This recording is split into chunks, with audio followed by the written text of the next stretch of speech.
Soumaïla Cissé est nom de défi. Homme de combat et des missions difficiles, Soumaïla Cissé a toujours cultivé tout au long de sa riche carrière professionnelle l'excellence. Major de sa promotion lycée Askia à Bamako, il termine ses études en mathématiques appliquées et en informatique en France, à Grenoble et à Montpellier.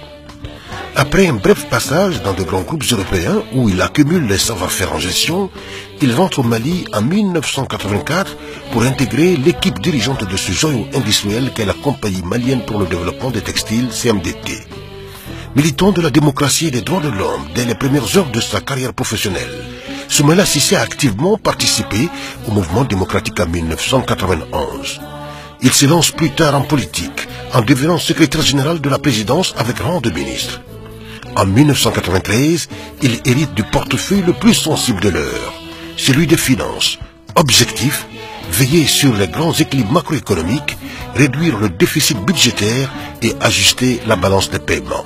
Bref, être dans les meilleurs termes avec les grands argentiers de la planète, la Banque mondiale et le Fonds monétaire international. On retient de lui, après 8 années passées au ministère des Finances, l'image de l'artisan d'une croissance annuelle avoisinant les 7%. C'est à lui que le pays pensera encore en 2000, au moment où le Mali devait recevoir la Coupe d'Afrique des Nations. On lui confie un super ministère, équipement, aménagement du territoire, environnement et urbanisme.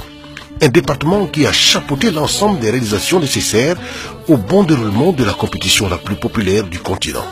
C'est sous sa houlette que le Mali tient sa promesse en construisant à temps des infrastructures sportives et immobilières devant abriter la CAN en 2002. Pour cet homme d'État, les ambitions pour le Mali ne manquent pas. L'Alliance pour la démocratie au Mali, ADEMA, au pouvoir, investit le 6 janvier 2002 Soumaïla Cissé pour les élections présidentielles de 2002, où il arrive en deuxième position après le président Amadou Toumani Touré. En bon démocrate, Soumaïla Cissé tire les leçons et se met aussitôt au travail. L'homme a toujours un regard sur son pays, comme en témoigne son discours prononcé en août 2004 à la cérémonie de sortie de la promotion Soumaïla Cissé de la faculté des sciences juridiques et économiques de l'université de Bamako, FJSE. Kennedy disait que plutôt que de demander « Qu'est-ce qu'a fait mon pays pour moi ?», demandez-vous « Qu'est-ce que j'ai fait pour mon pays ?» Vous devez avec abnégation servir le Mali et l'Afrique. Servir, c'est offrir son temps. Servir, c'est donner de l'espoir. Servir, c'est honorer sa parole. Servir, c'est ne rien attendre en retour.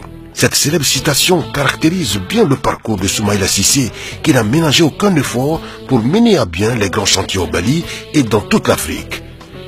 C'est ce qui lui a valu les plus grandes distinctions honorifiques.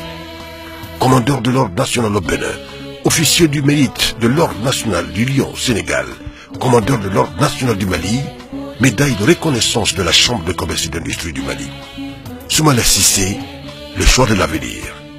Soumaïla Cissé est donc un homme au long parcours, à la fois de technocrate et de politique, qui se lance une nouvelle fois dans la course pour le portefeuille présidentiel.